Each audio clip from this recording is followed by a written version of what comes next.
Oh my goodness. I think everybody must have their life together except for me. Welcome to the Growth Alchemist. I'm Dr. Yolanda White Johnson, and this channel is all about becoming the best version of you using self-improvement tips and personal growth strategies.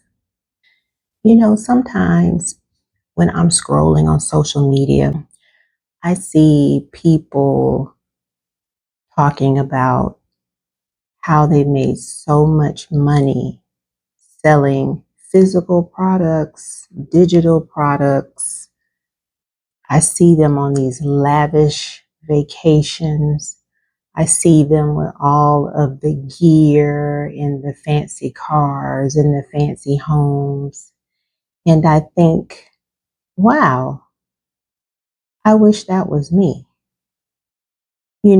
Comparing ourselves to others is really human nature.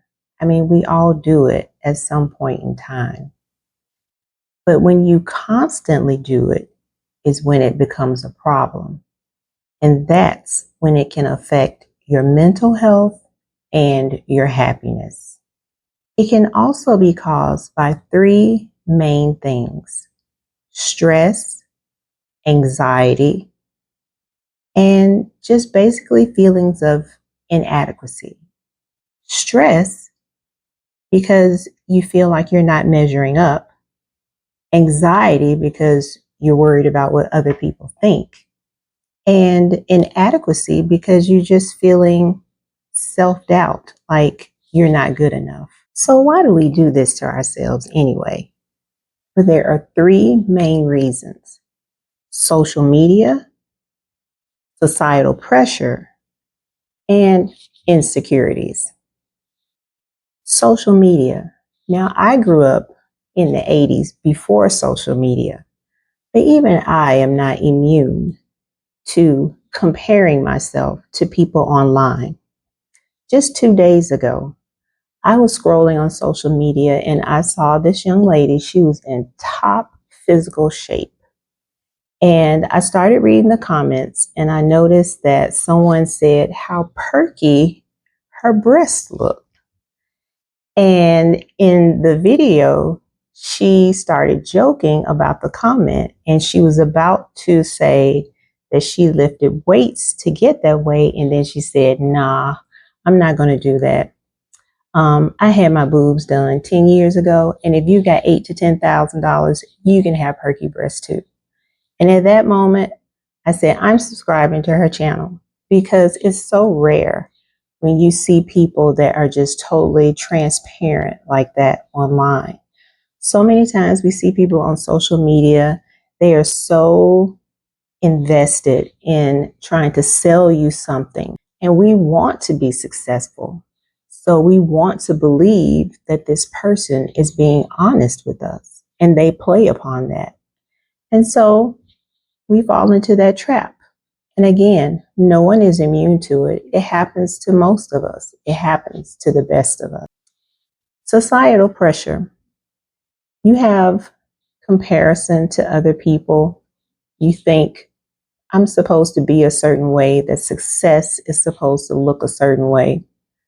In my 30s, I thought success was a 6-figure job until I got one, and then I hated it.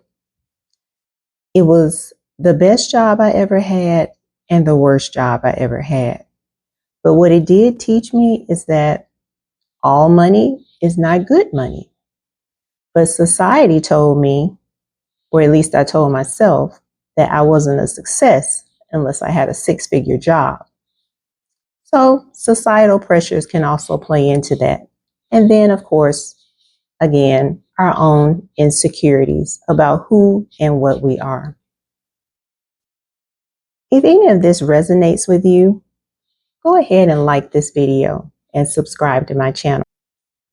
Your worth is not determined by how you stack up against other people. Your worth is determined by three things: who you are, what you value, and the impact that you leave on the world. Because there's a saying, You never see a U-Haul behind a hearse. In other words, all the cars, the clothes, the things that people tend to covet and to want, we can't take any of those with us when we're no longer here. So put more time and effort into being the best person that you can be. Stop the negative self-doubt. Let me know your thoughts on this topic.